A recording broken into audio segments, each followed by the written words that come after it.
having said that, I thought he knocked it out of the park in the State of the Union address.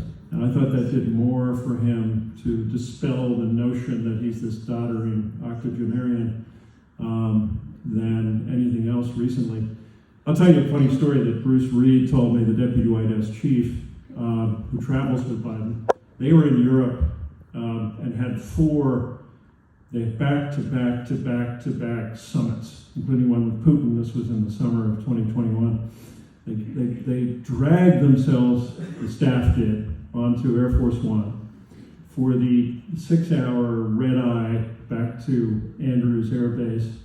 And they were all exhausted, just wiped out. And they collapsed in the senior staff cabin. He tried to get some sleep. Everybody was done, except the boss, who came walking into the senior cabin and for the next 6 hours regaled them with stories all the way back to Andrews Air Base while they propped their eyelids open trying to listen to the boss. And you know, his point, Reed's point, was that this guy,